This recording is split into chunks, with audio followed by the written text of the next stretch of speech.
시간의 지성소인이 거룩한 안식일 하나님 앞에 나오신 여러분 모두를 진심으로 환영합니다. 하나님의 놀라운 은혜와 축복이 여러분 모두 함께 하시기를 간절히 소망합니다. 오늘도 옆사람과 사랑과 소망을 담아서 인사하고 시작하겠습니다.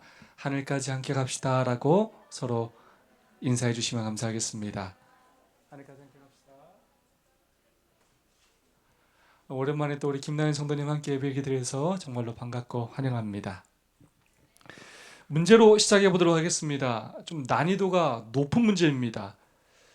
빈칸에 들어갈 네 단어는 무엇일까요? 이것만 보고 맞히실 수 있는 분은 굉장히 아주 센스가 있는 분이십니다. 내 땡땡은 땡땡하였으나 내 땡땡은 심히 땡땡하리라. 아시는 분 계십니까? 고개만 끄덕이지 마시고. 네,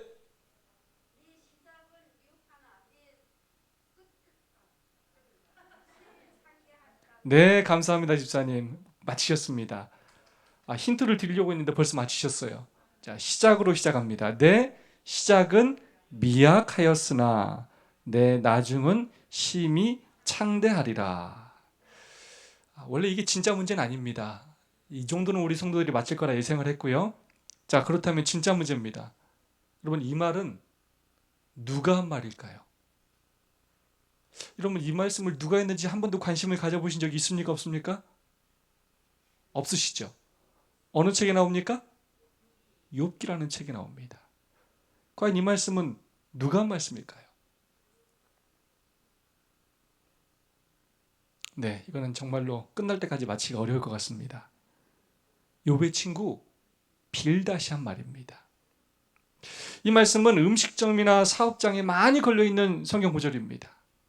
새로 사업을 시작하는 그 사업이 성공을 거두어서 크게 되라는 그 축복의 의미로 많은 사람들이 생각하고 있습니다. 이 말씀 자체로는 굉장히 좋은 말씀이지만 이 말씀의 배경과 문맥을 살펴보면 우리가 생각했던 그 말씀이 아닙니다. 배경은 이렇습니다. 욥의 재앙의 소식을 듣고 친구 3명이 욥을 찾아왔습니다. 사단의 시험으로 욥의 아들 7, 딸 3이 하루아침에 갑자기 죽었고 몇 명이 죽었다고요? 10명. 양 7천, 약대 3천, 소 500결이, 암나귀 500도 다 사라져버리고 말았습니다. 순식간에 진짜 모든 것을 잃고 말았습니다. 욥을 조문하고 위로하러 왔던 그들이 처음에는 욥을 위로하는 듯 하더니 조금 지나서 오히려 이 모든 재앙들이 욥의 죄로 인하여 생긴 일이라며 욥을 견책하기 시작했습니다. 그중 이 말은 빌달이 한 말이었습니다. 한번 읽어볼까요? 하나님이 시작.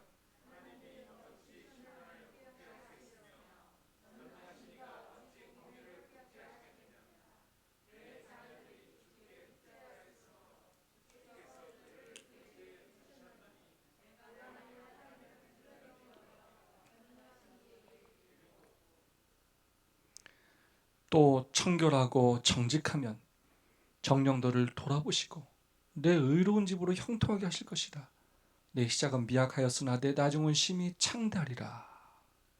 뭐라고 말했냐면 여봐, 야, 공의의 하나님께서 아무 이유 없이 재앙을 내리신 게 아니야.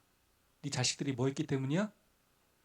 죄 졌기 때문이야. 그래서 죽은 거야. 야, 지금이라도 네가 회개하고 청결하고 정직하게 행하면 하나님이 다시 너를 돌아볼 것이고 너를 형통케 할 것이다. 너 지금 싹 망했지? 너 회개하잖아? 시작은 미약하지만 나중에 창대하게 될 거야 라고 말했습니다. 그럼 가만히 한번 생각해 보시기 바랍니다. 이것이 자녀 10명을 갑자기 잃은 친구에게 할 이야기입니까? 모든 재산을 잃어버린 그 친구에게 와서 할 이야기입니까? 야, 죄 때문에 죽은 거야 너. 다르게 말하면 마땅히 뭐 할 만했다고요? 죽을 만했어.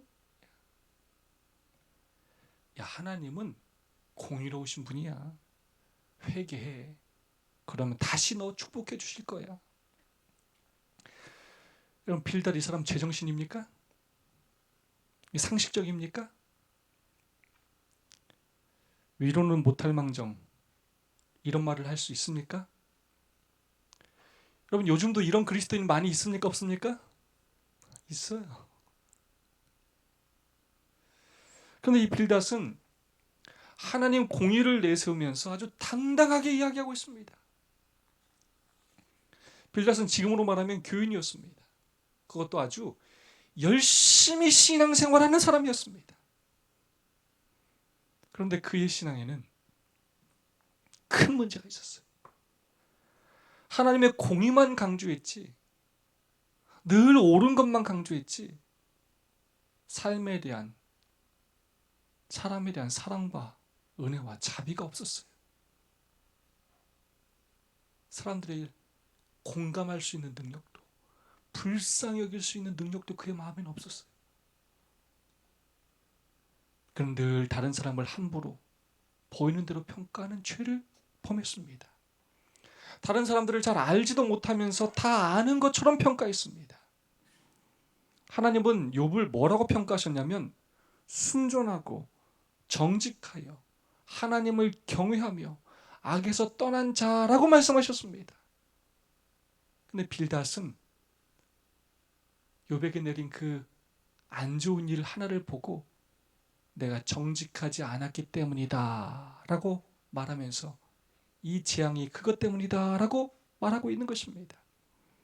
회개하라고, 그러면 축복을 받을 것이라고 견책하고 있는 것입니다. 여러분, 우리가 악에서 떠나 회개하면 하나님은 반드시 우리를 축복해 주십니다. 여러분, 믿으십니까? 그런데 우리의 삶의 모든 재앙이, 아픔과 슬픔이 우리의 죄악으로 인해서만 오는 것은 절대로 아닙니다. 우리가 이 죄된 세상에서 살아가기 때문에 그 이유를 우리는 정확히 다 알 수가 없어요. 그래서 공의를 내세우며 다른 사람들을 함부로 판단하고 정죄할 수가 없는 것입니다. 그런데 빌닷은 하나님의 공의를 주장하며 욥을 위로하기는커녕 책망하였습니다. 이 빌닷의 가장 큰 죄는 바로 하나님을 믿는다고 하면서 하나님의 품성을 잘못 증거한 죄입니다. 그가 받은 축복과 열심에 합당한 열매를 맺지 못한 것입니다. 우리 하나님은 공의로우십니다. 그래서 마침내 죄를 심판하실 것입니다. 그러나 공의로우신 만큼 우리 하나님은 자비로우십니다. 사랑이 가득한 분이십니다.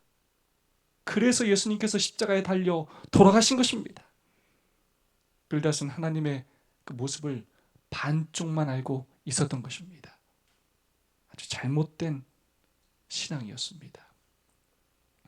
신약에서도 이와 비슷한 이야기가 있습니다. 오늘 교동문에서 읽었던 누가복음 13장 1절로 9절의 말씀입니다.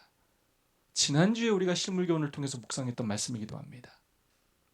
예수님은 하나님의 자비와 공의와 심판을 열매 맺지 않는 무화과나무의 비유로 설명하셨습니다. 이 말씀을 하신 배경을 잘 알아야 합니다. 당시 유대의 총독이었던 본디오 빌라도의 조치들이 유대 백성들을 화나게 하였습니다. 그래서 예루살렘에서는 소동이 자주 일어나게 되었고 빌라도는 소동이 일어날 때마다 폭력으로 진압하려 했습니다. 한 번은 그의 군대들이 성전 뜰 안에까지 침입해 들어가서 거기서 제물로 드릴 짐승을 잡고 있던 갈릴리 순례자들을 죽인 일이 있었습니다. 그런데 이 일을 유대인들은 어떻게 생각했느냐면 봉변당한 자들이 그들의 죄로 인해서 천벌을 받은 것이라고 생각했습니다. 그러면서 자신들이 그러한 봉변을 당하지 않은 것은 봉변을 당한 갈릴리 사람들보다 훨씬 더 선하고 하나님의 은총을 많이 받았기 때문이라고 생각하였습니다.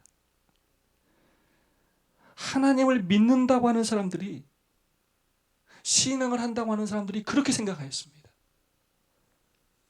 빌닷하고 똑같이 생각한 것입니다. 하나님은 공의로우시기 때문에 그렇다는 것입니다. 이 이야기를 예수님께 하면서 예수님께서도 그 갈릴리 사람들을 정죄하시기를 기대하고 있었습니다. 바로 그때 예수님께서 이렇게 말씀하셨습니다. 너희는 이 갈릴리 사람들이 이같이 해받음으로써 모든 갈릴리 사람보다 죄가 더 있는 줄 아느냐? 너에게 이르노니 아니라. 너희도 만일 회개치 아니하면 다 이와 같이 망하리라. 그들이 너희보다 죄가 많아서 죽은 것이 아니다. 하나님의 이름을 내세우며 함부로 판단하지 말아라. 너희야말로 회개하지 않으면 이와 같이 망하게 될 것이다. 그러시면서 그들을 교훈하시기 위하여 하신 말씀이 바로 포도원의 무화과 나무의 비유입니다. 이에 비유로 말씀하시되 한 사람이 포도원에 무화과 나무를 심은 것이 있더니 와서 그 열매를 구하여서는 얻지 못한지라. 과원지에게 이르되 내가 3년을 와서 이 무화과 나무의 실과를 구하되 얻지 못하니 찍어버리라. 어찌 땅만 버리느냐. 이 포도나무와 무화과 나무는 이스라엘 민족을 상징합니다. 이사야 5장 7절의 말씀입니다. 대저 만군의 여호와의 포도원은 이스라엘 족속이요 그의 기뻐하시는 나무는 유다 사람이라. 그럼 왜 포도원에 무화과 나무를 심는가? 이런 의문이 드실 것입니다.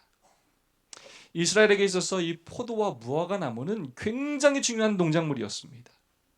원래 이스라엘에서 무화과 나무는 특정한 곳에 심지 않았습니다. 길거리에도 심고 또 공터에도 심고 여기저기 많이 심겨져 있는 나무가 바로 무화과 나무입니다. 그만큼 흔한 나무였습니다. 이 무화과 나무를 포도원에 심는다는 뜻은 그 무화과 나무가 그만큼 특별했음을 의미합니다. 포도원 주인의 눈에 잘 띄어 양육과 보호를 받는 특별 관리 대상임을 의미합니다. 그래야 주인은 눈에 잘 띄는 중요한 자리에 무화과 나무를 심었습니다. 예수님이 오셨을 당시에 유대인들은 주님의 포도원의 무화과 나무였습니다. 유대인들은 하나님의 특별한 보호와 축복과 특권을 가진 사람들이었습니다. 일찍이 하나님을 알고 믿었던 사람이요 율법의 말씀을 수호할 책임을 가진 사람들이었습니다. 직접 초림하신 예수님을 이 땅에서 맞이하고 그분을 만나고 그분의 말씀을 듣고 그분과 교제할 수 있는 특권을 가진 사람들이었습니다. 예수님의 첫사랑이요 최고의 관심과 사랑의 대상이었습니다. 여러분 오늘날로 따지자면 오늘날 누가 무화과 나무입니까? 유대인들과 같은 그런 축복을 받은 사람이 누굽니까? 바로 우리들입니다. 제7일 안식일 예수 재림 교인들입니다. 세상 사람들이 하나님을 몰라 희망 없이 살고 죽을 때 우리는 일찍이 하나님을 알고 은혜와 믿음 가운데 살고 있습니다. 다른 사람들은 전혀 들어보지도 못할 온갖 진리의 기별들을 다 가지고 그 기별을 수호하는 예언적, 역사적인 남은 자손들입니다. 하나님의 특별한 사랑과 관심을 받는 대상이요 특별한 사명을 가진 백성들인 것입니다. 이 마지막 시대 최고의 하나님의 관심과 사랑의 대상인 것입니다. 오늘 우리가 제7일 안식일 예수 재림 교인인 것 그리고 인천 새천사교회 한 가족인 것 이것이 얼마나 하나님의 특별한 섭리요 은혜요 축복인지 모르겠습니다. 이 시간 하나님께 진심으로 감사하는 저와 여러분이 되었으면 좋겠습니다.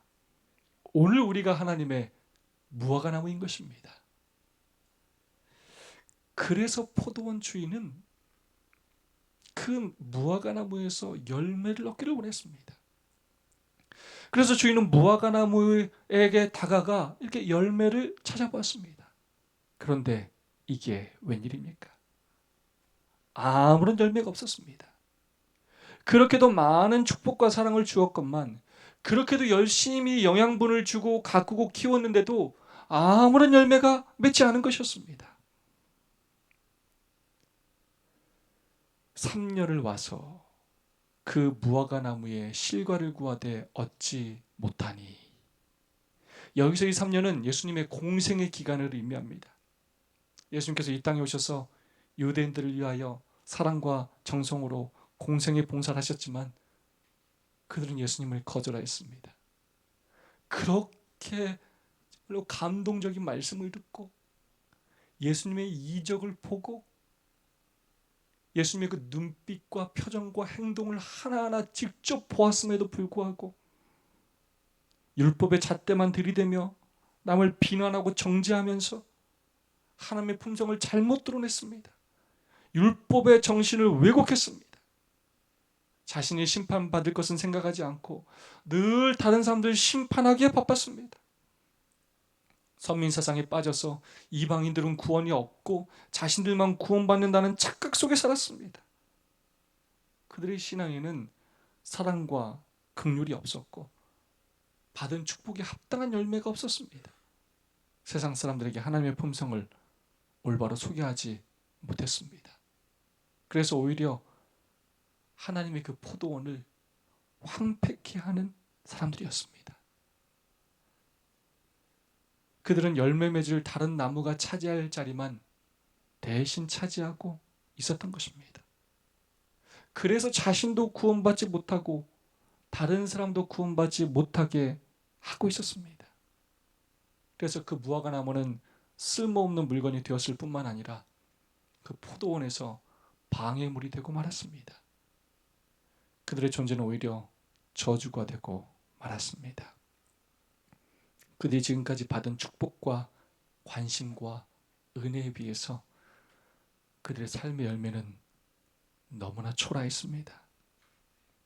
예수님의 그 수고를 허지로 돌아가게 하였고 예수님의 가슴을 너무나 아프게 하였습니다. 오늘 열매 없는 이 유대인들의 모습이,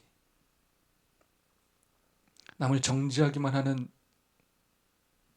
사랑 없는 그 신앙의 모습이 유대인들만의 모습입니까? 내가 3년을 와서 이 무화과 나무의 실과를 구하되 얻지 못하니 찍어 버리라. 어찌 땅만 버리느냐. 신앙을 하는 시간이 지나면, 하나님의 은혜와 사랑을 그렇게 많이 받으면 자라서 변화되고 품성의 열매를 맺어야 하는데, 그렇게 많은 사랑을 받고도 영양분을 받고도 시간이 지나도 여전히 어린아이처럼 신앙생활하는 그리스도인들이 있다는 것입니다. 예수님께서 좋은 자리에 심으시고 계속해서 정성으로 영양분을 주시고 그렇게도 많은 축복들을 베풀어 주시는데 여전히 품성이 변화되지 않고 늘 남 탓하고 자기 이익 챙기기에 바쁜 그리스도인들이 있다는 것입니다. 삶에 사랑과 자비는 없고 정죄하고 비판하고 흠잡기를 좋아하는 사람들이 있다는 것입니다. 게으르고 불성실하고 핑계대고 하나님의 일을 가벼이 여기는 사람이 있다는 것입니다. 직분과 직책과 사명을, 그 은혜와 특권을 감사 여기지 않는 사람이 있다는 것입니다. 여러분, 초신자하고 신앙생활을 오래 한 성도하고는 다릅니다. 이런 무엇이 다를까요? 무엇이 다릅니까? 하나님의 기대치가 다릅니다. 하나님께서 찾는 열매가 달라요. 초신자는 이제 갓난아이에 불과합니다. 여전히 더 많은 사랑과 관심이 필요하고 부족한 부분이 많은 것이 당연합니다. 더 많은 사랑과 관심으로 돌봐야 하는 것입니다. 그들이 당장 열매 맺지 못하는 것은 어쩌면 당연한 일입니다. 품성이 변화되는데, 자라는데, 열매를 맺는데 시간이 필요합니다. 그러므로 초신자들이, 믿음이 연약한 사람들이 잘못한다 하더라도 정죄부터 먼저 하지 말고 더 많은 사랑과 배려로 그들을 돌봐줘야 하는 것입니다. 그러나 정말 오랫동안 신앙생활을 했다면 이것은 상황이 다릅니다. 이 다르다는 말이 잘못했으니까 무조건 정죄해도 된다는 의미가 절대 아닙니다. 부담스럽지만 신앙생활을 오래 했다면 우린 달라져야 합니다. 어린아이의 습관을 버려야 합니다. 여전히 초신자처럼 믿음 생활을 해서는 안 됩니다. 누구의 기대치가 다르다고요? 하나님의 기대치가 다른 것입니다. 중학생, 고등학생이 됐는데 너 구구단 외웠니? 너 더하기 할 줄 아니? 계속 그렇게 물어볼 수가 없는 것이에요.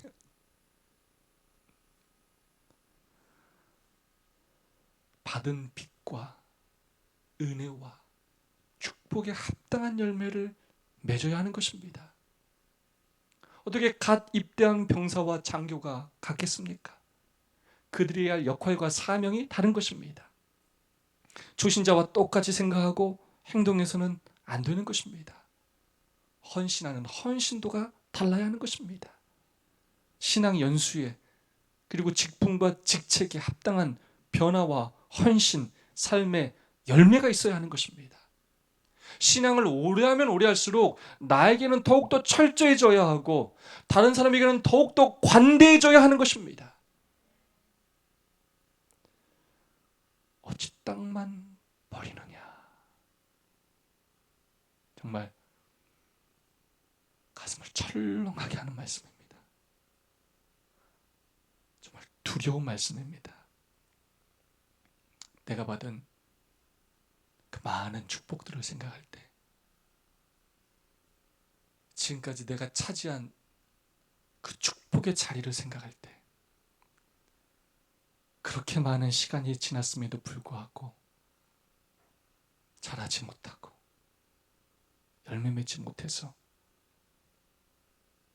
땅만 버리고 있지는 않은지, 내가 다른 사람의 자리를 빼앗으며 그 사람까지 구원받지 못하게 하고 있지는 않은지 제 자신을 돌아보게 됩니다. 나의 잘못된 신앙의 모습으로 하나님의 마음을 아프게 하고 있지는 않은지, 포도원의 땅을 황폐케 하고 있지는 않은지 돌아보게 됩니다. 여러분, 그때 포도원지기가 어떻게 하였습니까? 그렇게 하시죠. 아주 쓸모가 없습니다. 이 나무는 아주 그냥 참다 아주 못 참겠습니다. 찍어 버리시죠. 그렇게 하였습니까? 주인이여, 금년의 도입니다. 금년의 도.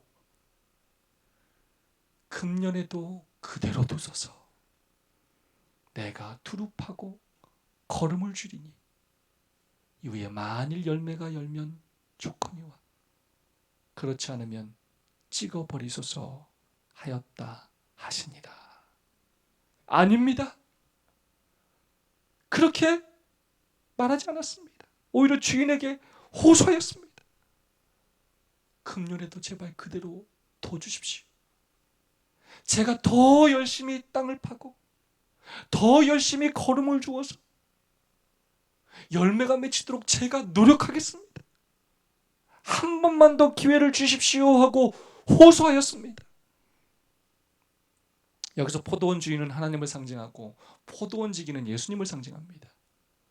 예수님께서 그들을 불쌍히 여기시어 눈물로 호소하셨습니다.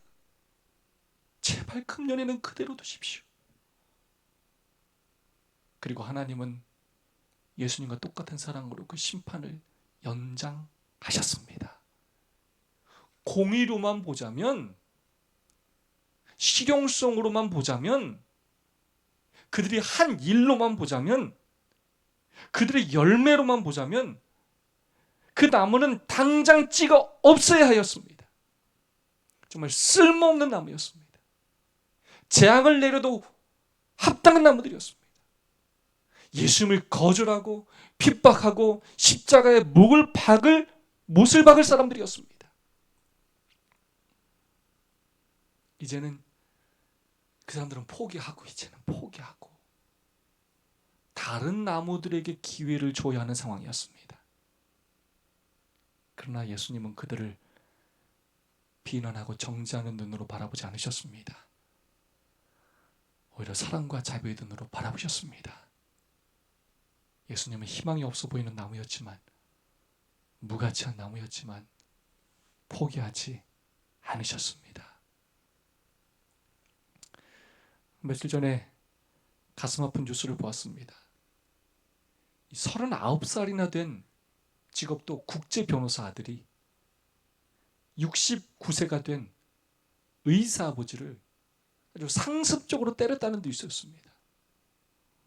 어머니를 가로하고 있는 아버지의 머리를 특별한 이유 없이 그냥 때려요. 주먹으로 머리를 수차례 때리고, 소금 봉지로 뒤통수를 내리치고, 아버지에게 욕을 하고, 주먹으로 얼굴을 때리고, 발로 걷어차기도 했다는 것입니다. 아버지에게 택배 반품하라고 시켰는데 택배 반품을 안 했다고 아버지 병원을 찾아가서 병원 대기실에서 A4지로 아버지 머리를 때리치는 만행을 벌이기도 했다는 것입니다. 와, 정말 어떻게 한 번도 아니고 아들이 아버지에게 이런 행동을 할 수 있습니까? 제정신이 아니죠. 구약시대 같았으면 돌에 맞아 죽었죠. 도저히 이해할 수도 용납할 수도 없는 상황 아닙니까? 정말 큰 벌을 줘야 하지 않겠습니까? 근데 법원에서 징역 1년에 집행유예 2년을 선고했습니다. 그 이유가 무엇이냐면 이 아들에게 우울증과 조울증이 있었다는 것입니다. 근데 진짜 이유는 무엇이냐면 바로 아버지의 아들을 향한 탄원과 호소 때문이었습니다. 아들을 나무라고 가르치려고만 했지 생각을 들어주고 사랑으로 감싸주지 못했다고 아버지 스스로를 반성하며 다시금 아들에게 새로운 삶을 살 수 있는 기회를 달라고, 다시금 내가 잘 가르쳐 보겠다고, 제발 용서해 달라고 여러 차례 선처를 탄원했기 때문이라는 것입니다. 다른 사람들이 볼 때는 다 벌을 받아 마땅하고 도저히 회복 불가능한 아들이라고 생각했지만, 그래도 그 아버지의 눈에는, 그 피해를 당한 당사자인 그 아버지의 눈에는 여전히 자신의 아들이요, 여전히 회개하고 돌이킬 가능성이 있는 아들이었다는 것입니다. 그런 되먹지 못한 아들도 아들이라고 그 아버지가 아들을 위해 탄원하고 있는 것입니다. 내 잘못이라고, 아파서 그렇다고, 자신이 더 잘하겠다고 탄원하고 있는 것입니다. 금년에도 그대로 두소서. 내가 두릅하고 걸음을 줄이니. 그럼 열매 맺히지 않은 것이 누구 책임입니까? 포도원지기는 최선을 다하지 않았습니까? 근데 지금 누가 호소하고 누가 더 열심히 하기로 작정하였습니까? 바로 포도원지기입니다. 포도원지기가 더 사랑으로 돌보기로 결심하였습니다. 더 열심히 가꾸기로 작정하였습니다. 그 나무에 더 많은 사랑을 주고 더 많은 손질을 하기로 작정하였습니다. 아름다운 열매를 맺을 수 있는 기회를 조금 더 주기로 결정하였습니다. 그리고 열매 맺는 나무가 되도록 모든 방법을 다시 한번 더 동원해 보기로 작정하였습니다.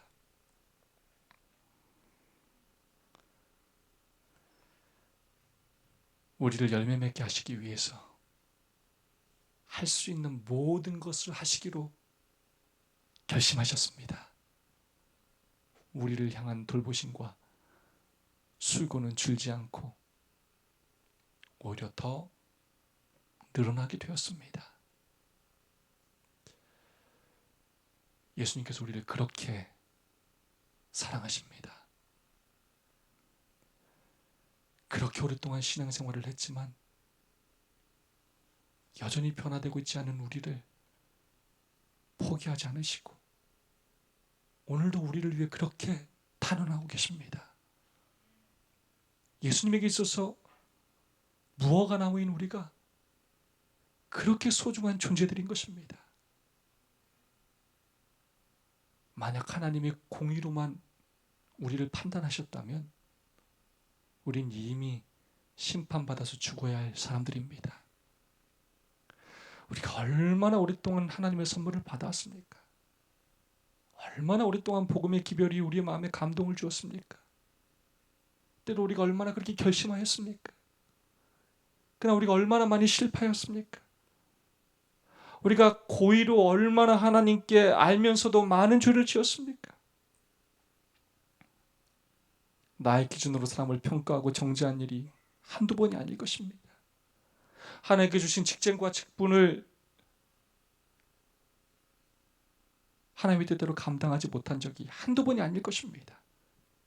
그런 우리를 포기하지 않으시고 당신의 사랑과 자비로 오늘 우리에게 다시 기회를 주시고 계십니다. 오늘 우리가 이 자리에 살아서 존재하는 것 부족한데 그래도 믿음 생활한다고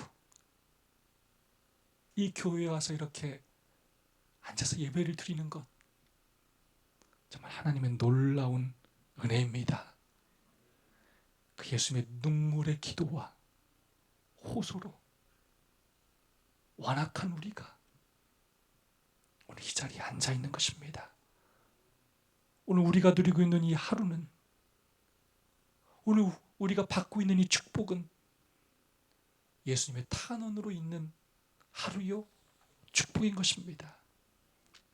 우리가 자격이 있어서, 능력이 있어서, 우리가 하나님께 헌신을 많이 했기 때문에 오늘 우리가 이 자리에 있는 것이 아닙니다. 금년에도 그대로 두소서 하시는 하나님의 자비와 은혜 때문인 것입니다.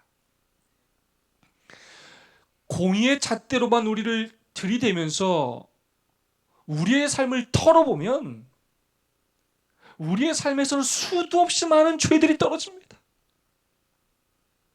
부끄러워서 고개를 내밀 수가 없을 것입니다. 공의로만 따지자면 우리는 당장 죽을 수밖에 없는 죄인들입니다. 자격도 없는 우리가 오늘도 이렇게 살아가고 있는 것입니다. 오늘 우리가 살아있는 것, 당장 공의대로만 심판하지 않는 것 모두 하나님의 은혜입니다. 이 비유의 결론은 기록되지가 않습니다. 결론은 들은 청중들에게 맡겨졌습니다. 기회를 주시고 기다려 주실 때 열매를 맺거나 그렇지 않으면 결국 은혜의 시간이 끝날 때 심판을 받게 되는 것입니다. 그래서 사랑의 하나님께서 오늘도 우리의 마음을 두드리시며 우리를 부르고 계신 것입니다. 이스라엘아, 내 하나님 여호와께로 돌아오라. 내가 저희의 패역을 고치고 즐거이 저희를 사랑하리니 내가 나로 말미암아 열매를 얻으리라. 제발 나에게로 돌아와라. 내가 너희를 고쳐줄 것이고 내가 오히려 너희를 더 즐거이 사랑할 것이니까, 그래서 너희로 말미암아 열매를 맺게 할 것이니까 제발 나에게로 돌아오라 호소하고 계십니다. 사랑하는 인천세 천사 하늘가족 여러분이시여, 우리 모두 우리를 포기하지 않으시고 사랑으로 기다리시는 하나님께로 돌아가게 되기를 간절히 소망합니다. 그래 우리의 교만하고 정말 사랑 없고 열정 없는 심령이 고침을 받고 우리의 마음이 하나님의 마음으로 변화되기를 간절히 소망합니다. 그래서 우리도 예수님의 마음으로 다른 사람들을 너그럽고 사랑으로 대할 수 있기를 간절히 소망합니다. 그래서 우리의 신앙이 하나님의 사랑과 은혜로 날마다 성장하고 성화되어서 열매 맺기를 간절히 바랍니다. 그 은혜를 날마다 체험함으로 그 은혜를 나누며 살며 예수님의 심정으로 예수님의 손이 되어 사는, 그래야 우리의 삶에 아름다운 신앙의 열매들이 가득 맺히기를, 영혼의 열매가 가득 맺히기를 간절히 바라며 오늘 말씀을 마치겠습니다. 헌금 시간입니다.